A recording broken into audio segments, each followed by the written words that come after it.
Hi, Lee. Hello, how are you? Good. How are you? I'm good, thank you.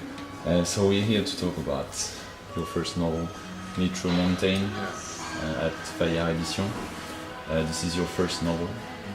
How does it feel to be in France to talk about your book? Well, technically, since I should, the jet lag makes you feel somewhat in a dream state. It being, I should be asleep right now. No, it's a complete honor to be here, and I think having a story translated into another language is it's the highest honor. It's a great compliment.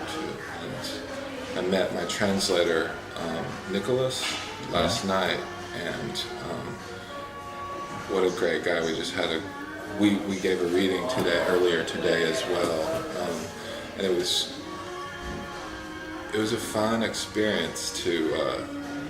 I read a section. He would read a section in French, and I would read a section in English, and it just to hear the same story mirrored in that way. It was very cool. Did you read French writers when you were young, or what was your source of inspiration?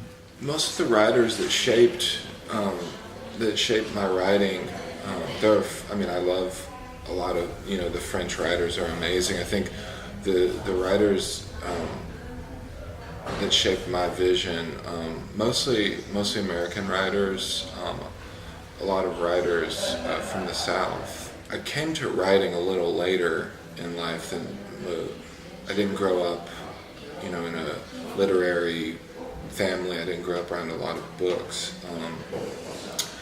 but I came to writing in college when I guess I was in my early 20s, and writers like Mark Richard, Larry Brown, those writers kind of hung the moon for me. They, when you realize, when you read a story, and it kind of changes, when you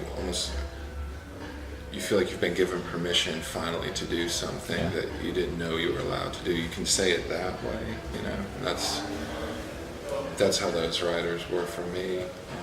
So this is, like I said, your first novel.